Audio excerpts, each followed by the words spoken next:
How's it going, everybody? Cody here. I'm sorry, I know I haven't uploaded in a few weeks. Just been going through some stuff lately. Don't feel like talking about it. And then I had other stuff. May is always a crazy month. Like my brother, he graduated high school. And then we finished the remodel at work. So, I've just been busy along with other stuff that I don't want to talk about really, but not to get into any of that. I am actually here to talk about the whole Sasha Banks and Naomi situation with WWE. If you haven't heard, you've been living under a fucking rock. But Sasha Banks and Naomi, apparently they weren't happy with the creative direction for the women's tag team championship belts. On Monday, they were scheduled to take place in a six-pack challenge. Naomi was supposed to win. She was supposed to go and lose to Bianca Belair at Hell in a Cell. It's rumored Sasha Banks was supposed to face Ronda Rousey. We don't really know that yet. I haven't seen a truly reputable source report that. But yeah, either way, they were both supposed to have singles matches for both world championships at Hell in a Cell, but they weren't going to have a women's tag team championship defense. And then according to reports, after Hell in a Cell, the WWE really had no creative plans for the women's tag team championships, and that frustrated Sasha Banks and Naomi, and they went into John Laurinaitis' office. Holy fuck, dude, get into your own fucking lane. God damn. The freaking dangers of recording while driving. You guys could see me dot live on fucking camera. God damn, dude was halfway into my lane. But yeah, anyway, shit. Yeah, Sasha Banks, Naomi, they handed the belts to Johnny Ace. Y'all have heard this if y'all follow wrestling at all. It's impossible not to hear about this story. But yeah, and then last night on SmackDown, Michael Cole, and this line was fed to him through Vince. Michael Cole said, Sasha Banks and Naomi let down millions of fans. They've been stripped of the belts, and we're going to have a tournament to crown new champions. It's like, well, what fucking tag teams are going to be in that tournament? Doudrop and Nikki Ash and Carmella and Zelina Vega. Those are the only two teams you got. And Natalya and Shayna Baszler. But, yeah, it's a weird situation because I'm not sure whose side I'm on. I think Sasha and Naomi could have handled it better instead of walking out. They could have just said they weren't going out on the show, but had not left the building, and I think that probably would have been the better approach. Stand there and really get your point across by saying, sit in gorilla position, don't go out there, as soon as that happens, just be like, no, fuck you, I'm not going out, I'm not doing this match, it's stupid. I don't agree.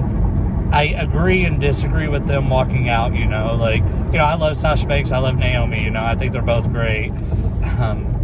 But I don't see a way that they come back from this. Naomi, I guess I can, since she's married to the Usos and there's that Roman Reigns connection. But, Sasha Banks, this is the second time she's walked out on WWE. After WrestleMania 35, she walked out conveniently after, or not conveniently, I don't even know what word I'm trying to think of. Maybe conveniently, but, after she lost the women's tag team belts at WrestleMania 35 to the Iconics, she wasn't happy with the creative direction of those belts back then.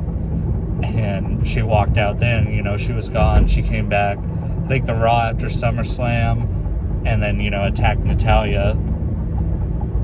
But now she's walked out again, and I don't think she's going to get a third chance, because she just used her second.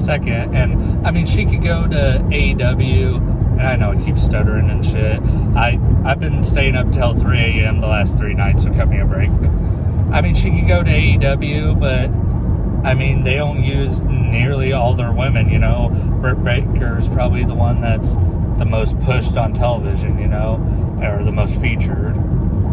And I think if Sasha Banks was on there, she would be a top player, but I don't think her star power would be as high as it is in WWE. And, you know, everyone's saying she could go and do movies and all that, you know, and she's good on The Mandalorian, but she doesn't even really say much on that show. She's kind of more just like the straight up ass kicker, you know.